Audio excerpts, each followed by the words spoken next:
बच्चों, कैसे हो आप सब लोग। स्वागत है आपका फिर से इस नई वीडियो में।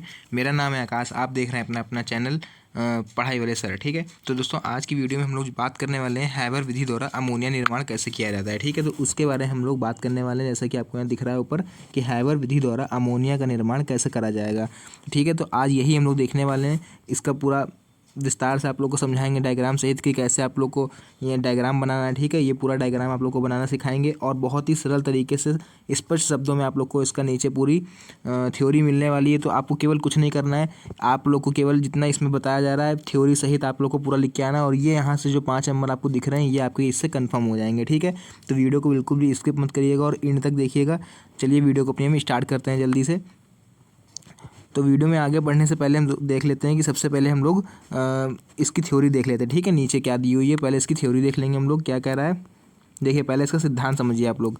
क्या कह रहा है हमसे कि हैबर विधि का सिद्धांत क्या कहता है। हैबर विधि का सिद्धांत कि यदि शुद्ध नाइट्रोजन, ठीक है, शुद्ध नाइट्रोजन और हाइड्रोजन के 1:3, तो इसको थोड़ा हाईलाइट कर लेते हैं हम लोग, 1:3। ठीक है, तो 1:3 जो अनुपात के मिश्रण को गर्म किया जाए तो अमोनिया बनती है। कहने का मतलब ये है कि अगर आप नाइट्रोजन 1 पार्ट ले रहे हैं, मतलब 1 पॉइंट आप ले रहे हैं नाइट्रोजन और 3 भाग ले रहे हैं आप हाइड्रोजन। ठीक है, जैसे यहाँ 3 भाग हाइड्रोजन ली गई है तो मिल के क्या बनेगा, मेरा अमोनिया यहाँ पर बन जाएगा। जैसे ये अमोनिया आपको NH3 दिख रहा होगा। ठीक है, मतलब 1 भाग यहाँ पे लिया गया है हमारा नाइट्रोजन और ये 1 भाग नाइट्रोजन और ये 3 भाग हाइड्रोजन, इससे मेरा क्या बना NH3 अमोनिया बन गया। बाकी ये जो कैलोरी बची है ये अपनी वेस्ट हो जाती है। ठीक है, ये जो होती है ये वेस्टेज होती है। अब देख लेते हैं इसके नीचे क्या कह रहा है और कि यह एक ऊष्माक्षेपी उत्क्रमणीय अभिक्रिया है। ठीक है, ला सातोलिये नियम के अनुसार कम ताप और अधिक दाब पर अमोनिया अधिक उत्पन्न होती है। तो क्या करना है आप लोग को दोस्तों कि इतना जो पॉइंट आप लोग को यहाँ से लिखा हुआ है ये ला सातोलिये का नियम, ये आप लोग को पूरा इसमें लिख देना है यहाँ से लेके यहाँ तक। ठीक है, पहले आप लिखेंगे यहाँ से सिद्धांत हेडिंग डालेंगे। यहाँ पर इतना लिखने के बाद आप लोग ये पूरी जो यहाँ पर डेरिवेशन दिख रही है आपको, यहाँ पर ये इक्वेशन ये पूरी आपको लिखना है और ये लिखना है ला सातोलिये के नियम से यहाँ तक। इतना करने के बाद आप लोग को नीचे बढ़ जाना है। ठीक है, सिद्धांत क्या कह रहा है इसका आगे देख लेते हैं हम लोग। कह रहे हैं कि अभिक्रिया के वेग को बढ़ाने के लिए एक उत्प्रेरक का प्रयोग किया जाता है। तो उत्प्रेरक क्या होता है जो आप लोग को बताएंगे अभी हम बीच में। उत्प्रेरक क्या होता है कि जो कि क्या करता है हमारी अभिक्रिया के वेग को बढ़ा सकता है या फिर घटा सकता है। ठीक है, तो उत्प्रेरक 2 तरह के होते हैं। जो एक अभिक्रिया को बढ़ाते हैं वो होते हैं उत्प्रेरक, ठीक, और जो एक अभिक्रिया की दर को कम करते हैं वो होते हैं हमारे नीचे जो मतलब कम करने वाले उत्प्रेरक होते हैं। ठीक है, देखते हैं आगे।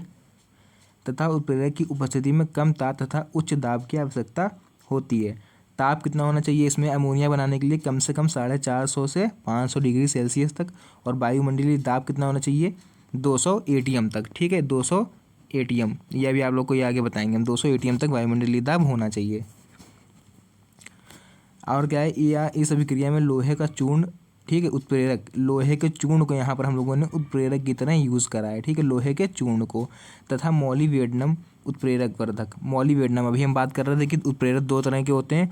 एक होता है आपका कि एक उत्प्रेरक होता है जो आपको अभिक्रिया की दर को बढ़ा देता है और एक होता है जो घटा देता है। तो यहाँ पर जो अभिक्रिया की दर को बढ़ा रहा है उसको हम लोग बोल रहे हैं मॉलिब्डेनम। ठीक है, तो मॉलिब्डेनम एक तरह का उत्प्रेरक वर्धक है कि थोड़ी मात्रा प्रयोग की जाती है। ठीक है, इसकी विधि देखने से पहले हम लोग क्या कर लेते हैं, इसकी ऊपर का जो डायग्राम आप लोग को हम लोगों ने ऊपर देखा है अभी, उस डायग्राम को पहले समझते हैं तब इस विधि को देखते हैं आके हम लोग ध्यान से। ठीक है, चलिए अब चलते हैं अपने सीधे डायग्राम की तरफ। तो ये देखिए अपने डायग्राम की तरफ हम लोग पहुँच गए। क्या करना है इसमें अब पूरा आप लोग को विस्तार से देखने को मिलेगा। देखिए सबसे पहले ये जो आपको ये दिख रहा है, ठीक है, इसको हम लोग बोलते हैं कंप्रेसर पंप। कंप्रेसर पंप मतलब क्या होता है कि इसमें हमें एक भाग यहाँ से एक भाग डालनी है हमको नाइट्रोजन और 3 भाग हमको डालनी है हाइड्रोजन। जैसे कि आपको यहाँ पर दिख भी रहा होगा। ठीक है, ये आप लोग को दिख रहा होगा 1 भाग नाइट्रोजन है 3 भाग हाइड्रोजन है। तो इसमें हमने डाला ये आया कि इसमें क्या हो जाएगा, कंप्रेसित हो जाएगा। कंप्रेसित हो जाना मतलब आपस में मिक्स हो जाएगा। ठीक है, मिक्सी जैसे होती है एक तरह से, तो इसमें पूरा मिक्सर हो जाएगा। ठीक है, अब मिक्सर होने के बाद ये फिर ऊपर आएगा, इसमें जाते जाते जाते जाते कहाँ आ जाएगा इसमें। अच्छा, इसमें क्या है कि पहले से ये देख रहे हैं आप डॉटेड, इसमें लोहे का चूर्ण, जैसे अभी हम लोगों ने पढ़ा मॉलिब्डेनम उत्प्रेरक, तो वो इसमें पहले से भरा हुआ है।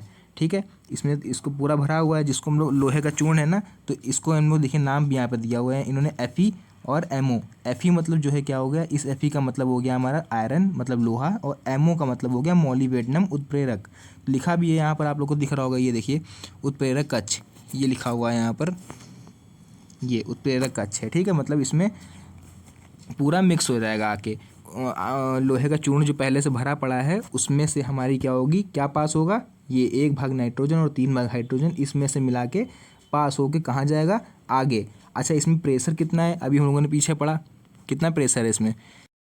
इसमें प्रेशर होगा हमारा 200 एटीएम वायुमंडलीय दाब और 450 से 500 डिग्री सेल्सियस, जो हम लोग पढ़ के आए हैं अभी। इसमें टेम्परेचर होगा इस बीच में। ठीक है, तो अब क्या होगा, इतना टेम्परेचर होने के बाद देखिए, अब ये गैस मिली, इसमें से नाइट्रोजन और हाइड्रोजन मिल गई। इसमें से आने के बाद क्या हुआ, अब भाई जो 450 डिग्री सेल्सियस है तो गर्मी तो होगी इसमें, क्योंकि हम लोग के देखिए वातावरण में क्या 40 डिग्री सेल्सियस पहुंचता है तो पसीना आने लगता है, इतनी गर्मी होती है। ठीक है, कहाँ 40 डिग्री और कहाँ आपको ये दिख रहा होगा 450 से 500 डिग्री सेल्सियस। तो सोचिए इसमें क्या किस तरह से गर्मी होगी। ठीक है, तो इसमें लोहे का चूर्ण डाल दिया इन्होंने, क्या करा देखिए, इसमें से जब ये गैस पास होगी ना, और पास होने के बाद कहाँ जाएगी ये गैस, पास होने के बाद ये गैस इसमें से निकलेगी, इसमें से।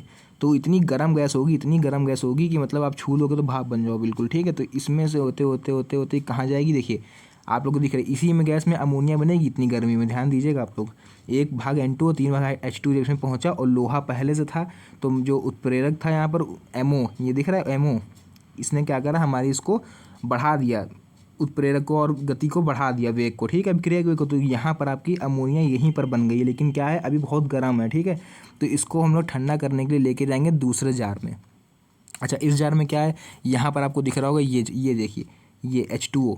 ठीक है, ये H2O दिख रहा है आपको, ये जो पार्ट है यहाँ पर, इस यहाँ से ठंडा जल अंदर की तरफ डाला जा रहा है। अब जब ठंडा जल अंदर डाला जा रहा है तो यहाँ पर क्या होगा, ये सब देखिए ठंडा पानी पूरा भरा पड़ा है, ठंडा पानी भरा पड़ा है, इसीलिए इसका नाम हम लोगों ने क्या रख दिया है, द्रवण कक्ष। ठीक है, द्रवण कक्ष, अभी बताएंगे इसके बारे में भी आपको। ये पाइप टेढ़े मेढ़े लाए गए, क्यों टेढ़े मेढ़े लाए गए, सीधे भी तो ले जा सकते थे ऐसे। अगर हम इस पाइप को बिना टेढ़ा मेढ़ा लाए सीधे इधर से ला के ऐसे डाल देते, इसमें नहीं डालते। उसका भी कारण है, क्या कारण है, देखिए गर्म है यहाँ पर, ये मेरी अमोनिया गैस गर्म है, तो ये पूरा बिल्कुल ये जो चारों तरफ डॉटेड देख रहे हैं आप, ये लाइन, ये डॉटेड लाइन, ये वाली जो डॉटेड देख रहे होंगे आप चारों तरफ, इस पाइप के टेढ़े मेढ़े पाइप के चारों तरफ, तो ये क्या है, ये पानी है। कैसा पानी है, बहुत ठंडा पानी है ये। ठीक है, बहुत ठंडा पानी है। तो जब इसमें से अमोनिया मेरी पास हो रही है इस तरह से, तो देखिए टेढ़ा मेढ़ा जिगजैग मोशन में ऐसे चलेगी, तो जितनी गर्मी होगी इस अमोनिया गैस में, जो यहाँ से गर्म गैस आ रही होगी, वो इसमें चलते चलते क्या हो जाएगी, ठंडी हो जाएगी। ठीक है, अगर हम इसको सीधे पाइप डाल देते तो क्या एकदम से आती, भले से ऐसे नीचे गिर जाती, तो ठंडी थोड़ी ना हो पाती। इसलिए यहाँ पर जिगजैग मोशन में लाया गया है ताकि ये गैस ठंडी हो जाए। ठंडी होने के बाद क्या होगा, जो ठंडा जल होगा वेस्टेज, वो यहाँ से आपको बाहर निकाल दिया जाएगा, इस साइड में दिख रहा होगा आपको। और जो मेरी प्योर अमोनिया बची हुई, इसको यहाँ पर हम लोग नीचे स्टोर कर लेंगे। किस में स्टोर कर लेंगे, इस द्रवण कक्ष में। ठीक है, फिर इतना यहाँ से पार्ट अलग करके हम फिर क्या होगा आगे, इसके बाद देखिए, इसके बाद यहाँ से क्या निकलेंगी, वेस्ट गैसें जो होंगी। अमोनिया तो हमें यहीं पर मिल गई है, ठीक है, अमोनिया हमको यहाँ पर मिल चुकी है। अब जो वेस्ट गैसें होंगी, अमोनिया देखिए हम यहाँ पर हाईलाइट कर दे रहे हैं, यहाँ मेरी अमोनिया का निर्माण हो चुका है। अब जो वेस्ट गैसें होंगी फालतू की, जैसे नाइट्रोजन हाइड्रोजन फिर बच गई होगी। भाई हमें देखिए यहाँ पर क्या इक्वेशन दिख रही है आपको, ये देखिए ऊपर यहाँ पर। तो हमें यहाँ पर ज़रूरत किसकी थी, केवल अमोनिया की, तो वो अमोनिया में कहाँ मिल गई, यहाँ पर। अब ये फालतू की बची ना नाइट्रोजन हाइड्रोजन, ये क्या, ये कहाँ जाएंगी, ये मेरी ये जो बची हुई गैसें हैं, ये मेरी यहाँ से निकलते हुए इसमें आ जाएंगी। किस में आ जाएंगी, अच्छा इसका नाम क्या है, सर्कुलेशन पंप। अब इसका नाम सर्कुलेशन पंप क्यों रखा गया, सर्कुलेशन पंप इसलिए रखा गया इसका नाम कि जो वेस्ट गैसें आ रही हैं इसको आपस में ऐसे मिश्रित करके वापस से कहाँ भेज दे रहा है, देखिए वापस से भेज दे रहा है कंप्रेसर पंप में। और यहाँ से नाइट्रोजन हाइड्रोजन बराबर आ ही रही है, तो जो वेस्ट गैसें आ गई सब मिलके फिर होती हुई इसमें जाएंगी। ठीक है, वापस से क्या हो जाएगा, ये सर्कुलेशन चलता रहेगा। ठीक है, ये गैसें इधर आएंगी, फिर ये गैसें इसमें आएंगी, ये होते हुए फिर इस तरह से, ठीक, फिर ये आ जाएंगी सर्कुलेशन पंप में। सर्कुलेशन पंप हो के फिर यहाँ पर क्या हो जाएगा, फिर यहाँ से नाइट्रोजन हाइड्रोजन मिलेगी, फिर ये इसी भाग से उल्टा आएंगी। ठीक है, तो इस तरह से जो है मेरा होगा पूरा अमोनिया का निर्माण हो चुका है। समझ में आई बात, ठीक है।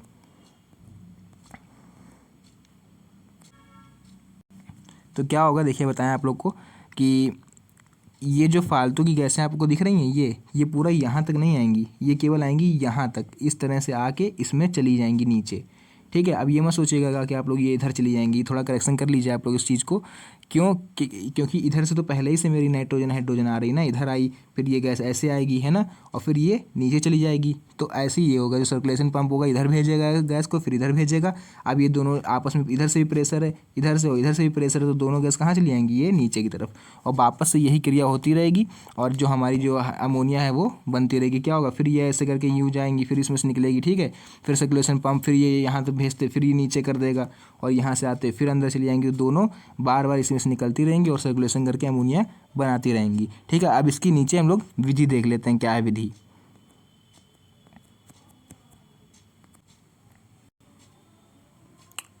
ठीक है, तो चलिए इसकी विधि देख लेते हैं हम लोग जल्दी से।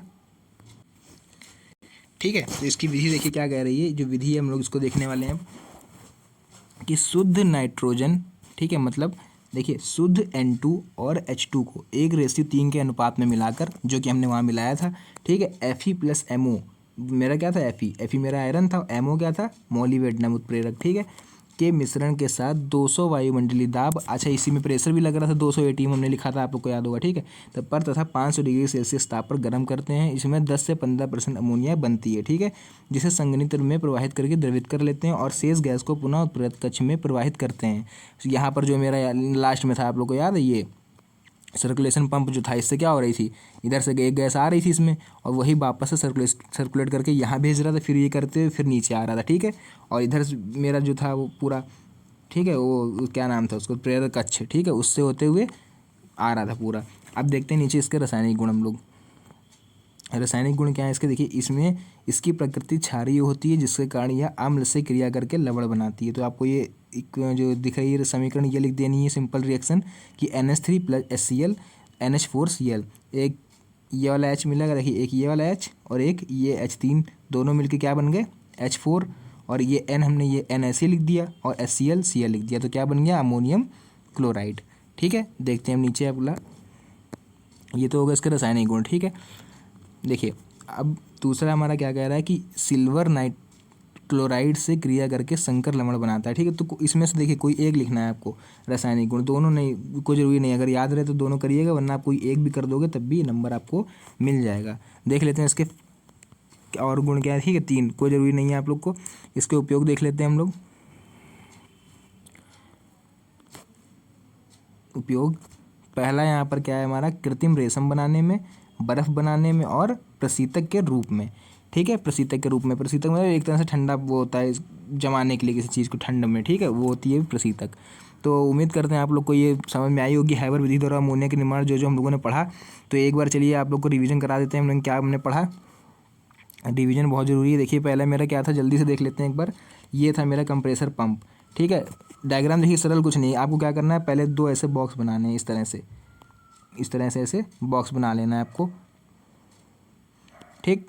अब ये क्या है, देखिए यहाँ से हमें N2H2 डालनी है, फिर इसमें कंप्रेसित होकर कहाँ चली जाएगी? ऊपर होकर ये इधर आएगी, फिर ये चली जाएगी उत्प्रेरक कक्ष में, फिर यहाँ से आगे जाएगी किस में जाएगी? ये उत्प्रेरक कक्ष में, फिर ये होते हुए मेरी आ जाएगी सर्कुलेशन पंप में, और वापस से क्या होगा मेरा कि वापस से यही प्रक्रिया मेरी चलती रहेगी। फिर यहाँ से यहाँ, फिर यहाँ से यहाँ, फिर ये वापस नीचे है ना, फिर इधर से आएगी, इधर करके पूरा नीचे चली जाएगी। तो देखिए डायग्राम कुछ कठिन नहीं है, केवल आपको क्या करना है कि 2 बॉक्स बना देने हैं, इस तरह से 2 बॉक्स बना देने, और ये 2 डमरू ऐसे साइड में रख देने हैं, ठीक है, और सबके पाइप मिला देने हैं। कहाँ कठिन है? कुछ नहीं, इसको कठिन है, आराम से आप लोग बना सकते हो, ठीक है। कि अगर आपको 5 नंबर चाहिए, ठीक है, देखिए बात ध्यान सुनिए, अगर आपको ये 5 नंबर चाहिए अपने, तो आपको यार दोस्तों मेहनत करनी पड़ेगी, क्योंकि ये 5 नंबर फ्री में नहीं मिलने वाले हैं, इसके लिए बहुत मेहनत की ज़रूरत है। और यही हैबर विधि आपने पढ़ ली, अभी आपको डीकन विधि द्वारा क्लोरीन का निर्माण बताएंगे, ठीक है। तो चैनल को सब्सक्राइब करके आज ही इससे जुड़ जाइए, क्योंकि आपको बहुत ही इंपॉर्टेंट टॉपिक आगे आने वाली वीडियो में मिलने वाले हैं। तब तक के लिए मिलते हैं एक नेक्स्ट वीडियो में, और वीडियो पसंद आई तो एक लाइक कर दीजिएगा, ठीक है। तब तक के लिए धन्यवाद।